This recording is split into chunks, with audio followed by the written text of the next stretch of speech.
Rasul Paulus pernah berdoa untuk jemaat di Kolose dan bunyi doanya adalah, "Aku berdoa supaya kamu diberi hikmat dan pengertian, sehingga kamu bisa mengetahui kehendak Allah." Dan hidup yang didasarkan pada kehendak Allah adalah hidup yang menyenangkan hati Allah. Karena apa? Hidupmu menghasilkan buah. Doa Rasul Paulus adalah permintaan Tuhan Yesus. Karena Tuhan Yesus pernah berdoa buat para muridnya, "Apabila kamu tinggal di dalam aku dan firman-Ku tinggal di dalam kamu, minta apa saja, maka Bapa di surga akan memberikannya. Dengan demikian kamu akan berbuah lebat, dan dengan berbuah lebat itulah hidup kita memuliakan Tuhan." Saudara-saudara, jadi apa yang dikatakan oleh Tuhan Yesus dan apa yang menjadi doa Rasul Paulus sangat paralel. Hidup yang menyenangkan Tuhan adalah hidup yang berbuah-buah. Sedangkan untuk bisa menyenangkan Tuhan, Anda harus hidup di dalam kehendak Tuhan. Untuk bisa hidup dalam kehendak Tuhan, Anda harus bisa mengerti dan memahami manual kehidupan yang Tuhan berikan, yang kita sebut dengan firman kebenaran. Amin. Contoh yang paling bagus adalah seorang yang baru dapat lotre katanya. Namanya juga orang kaya kagetan. Dia langsung pengen membeli mobil yang paling bagus, paling mahal. Dan dia tidak mau membeli dari dealer, dia langsung ke pabriknya katanya. Diceritakan bahwa dia langsung membayar bukan pakai cek, tapi langsung pakai uang cash. Dia pesan kepada petugas yang menjual, "Segera kirim ke rumah saya," katanya. Tentunya dalam beberapa jam ada sopir yang mengemudikan mobil yang baru dia beli. Dan pada waktu sopir sudah datang di rumahnya, sopir memberitahukan kepada sang pembeli, "Ini buku manualnya. Semua yang ada di mobil ini dioperasikan dengan cara elektrik. Semua sudah diatur di sini. Buka pintu harus dengan remote dan sebagainya. Mesin dibunyikan juga dengan remote." Saudara-saudara, 1 bulan, 2 bulan, 3 bulan, sang pembeli mobil ini tidak bisa menjalankan mobil.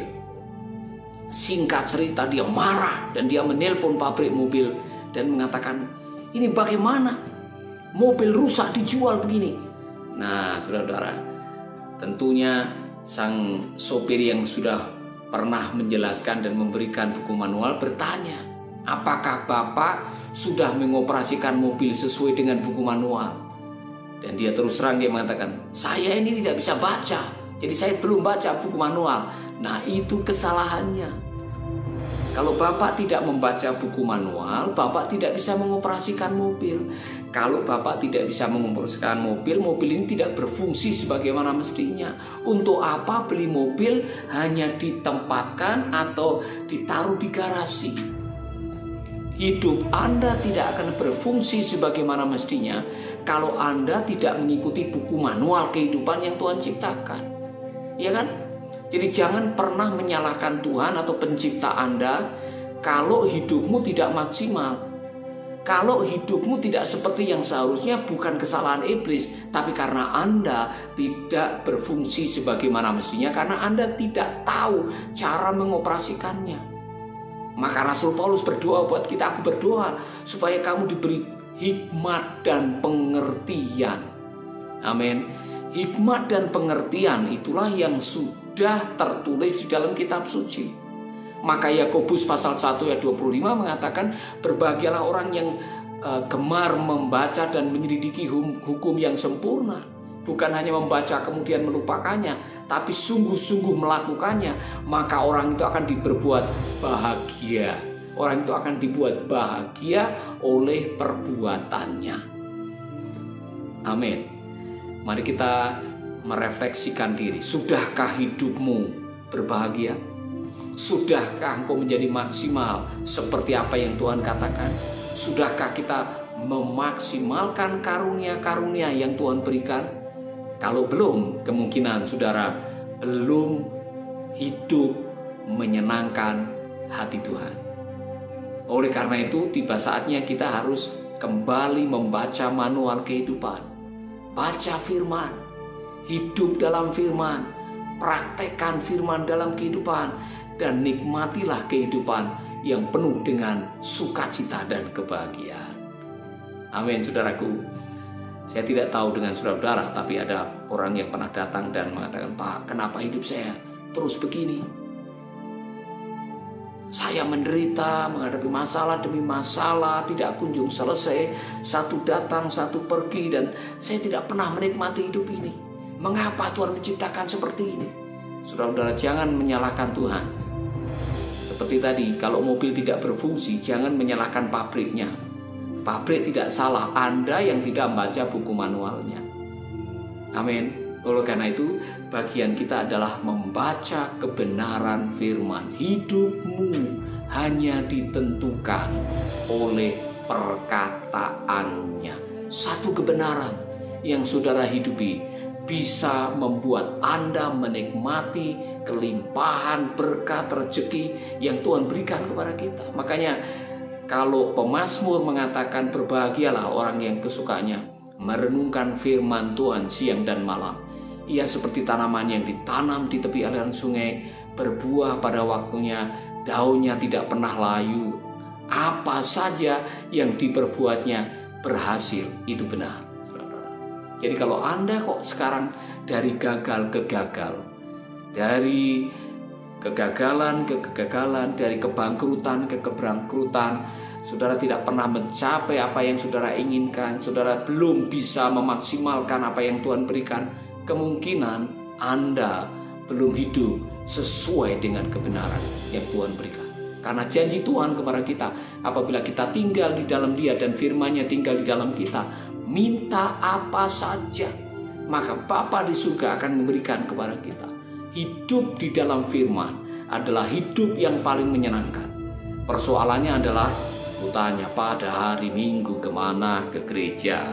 Hari Senin persekutuan, hari Selasa kaum muda, hari Rabu doa puasa, hari Kamis komsel.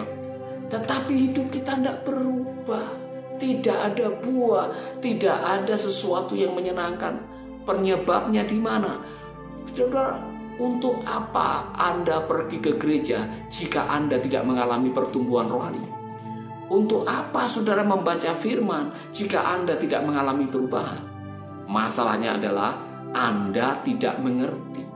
Firman Tuhan hanya sebatas di pikiran tapi belum masuk di hati. Maka firman Tuhan mengatakan, belajarlah untuk mengingat, mengulangi, memperkatakan firman siang dan malam sampai firman itu tersimpan di dalam hati. Firman yang sudah masuk di dalam hati disebut heart thinking atau subconscious mind. Firman yang sudah ada di dalam subconscious mind, itulah firman yang akan mendikte kelakuan, yang akan menolong saudara membuat keputusan. Amin. Ketika saudara sudah bisa menjadikan firman kebenaran ada di dalam hati saudara, saudara tidak akan kesulitan untuk membuat keputusan, karena firman kebenaran itulah yang sudah ada di bawah sadar, itulah yang akan menolong kita lebih cepat untuk membuat keputusan. Amin, saudaraku. Makanya kalau dengar firman dari telinga kanan, jangan langsung keluar dari kiri. Kalau sedang mendengarkan khotbah, jangan main-main Facebook atau main-main HP di gereja. Kalau saudara sedang membaca atau mendengarkan kebenaran firman, tolong diteliti menurut kitab Yakobus. Diteliti, diingat, dipraktekkan, dihidupi, maka firman itu akan berdampak dalam kehidupan. Ingat baik-baik, pada mulanya adalah firman. Semua dimulai dari firman. Firman itu punya kekuatan untuk menumbuhkan sesuatu. Firman itu punya kekuatan untuk memproduksi sesuatu. Ibarat benih, saudara. Benih itu kalau ditaruh di tanah yang subur, tidak perlu diperintah untuk tumbuh, dia tumbuh sendiri. Demikian juga dengan firman. Firman yang sudah jatuh di hati yang baik, hati yang subur, firman itu akan berdampak dalam kehidupan kita. Amin. Saya baru saja membaca kebenaran firman, dan firman itu tiba-tiba menjadi pewahyuan. Dan pada waktu saya mendapatkan pewahyuan, tiba-tiba saya ada kekuatan yang luar biasa. Saya memahami saya mengerti bahwa yang namanya kasih karunia dari Tuhan itu kita berhak untuk menerimanya tiap hari. Itu contoh. Saya membaca Yohanes 1 ayat 16 yang mengatakan, dari kepenuhan Kristus kita berhak menerima kasih karunia demi kasih karunia, demi kasih karunia, demi kasih karunia. Dan terus menerus kasih karunia-Nya yang selalu baru dan tersedia sepanjang waktu. Ayat itu hidup bagi saya. Tiba-tiba saya menyadari, waduh, itulah sebabnya saya setiap hari harus memposisikan diri untuk hidup di dalam kasih karunia. Ada banyak hal dalam kehidupan kita yang kita tidak bisa selesaikan sendiri. Ada banyak hal, ada banyak persoalan yang dengan kekuatan, kepandaian, harta, kekayaan kita tidak bisa mengatasinya. Ada banyak persoalan yang kita hanya doa puasa saja tidak bisa. Ada banyak hal yang hanya bisa kita serahkan ke dalam tangan Tuhan. Saudara-saudara, dan kasih karunia Tuhan itulah yang memampukan kita untuk menghadapinya dan menjalaninya. Saya jadi ingat Rasul Paulus. Pada waktu dia minta supaya penyakit yang di matanya dicabut oleh Tuhan, Rasul Paulus mendapatkan peneguhan, kasih karuniaku sudah cukup bagimu. Saudara-saudara, hidup di dalam kasih karunia adalah hidup yang sungguh menyenangkan, membuat kita bisa menikmati kehidupan ini. Saya mendapatkan pewahyuan itu dan langsung berdampak pada diri saya. Saya bisa tidur nyenyak di tengah-tengah pergumulan. Saya bisa memuji Tuhan di tengah-tengah ujian. Saya bisa memuliakan namanya pada waktu ada orang yang memfitnah nama saya. Saya bisa mengangkat tangan dan bersyukur pada waktu banyak orang sedang berusaha untuk mungkin mencelakakan atau memikirkan yang tidak baik, memperkatakan sesuatu yang tidak positif. Saya masih siap bersyukur karena hidup saya tidak ditentukan oleh kata mereka. Hidup saya ditentukan oleh kebenaran firman Tuhan. Hidup Anda ditentukan oleh kebenaran firman Tuhan. Hidupmu hanya ditentukan oleh perkataannya. Amin. Saya tidak tahu situasi Anda, tapi kalau Anda sedang dalam keadaan galau, resah, dan gelisah, saudara tidak tahu, tidak pernah menjadi maksimal, saudara merasa hidupmu belum menyenangkan hati Tuhan, engkau tidak tahu apa artinya hidup dalam kehendak Tuhan, dengarkanlah doa Rasul Paulus. Anda harus bisa memahami dan mengerti manual kehidupan, yaitu kebenaran firman Tuhan. Amin. Saya berdoa buat saudara yang sedang galau, kacau, pikiran sedang bingung, membuat keputusan saudara tidak tahu, taruh tangan kanan di dada, berdoa dengan saya. Bapa kami di dalam surga, aku berdoa buat semua sahabatku yang sedang galau, sedang resah, sedang bimbang, sedang membuat keputusan dan tidak tahu bagaimana hasilnya. Ajari kami semua untuk membuat keputusan berdasarkan kebenaran firman, bukan perasaan, bukan penglihatan. Sehingga apa yang kami lakukan dan kami putuskan benar-benar sesuai dengan kehendak-Mu. Di dalam nama Yesus kami berdoa. Amin. Amin. Tuhan memberkati. Jangan lupa dengarkan Making Life Better yang berikutnya. God bless you.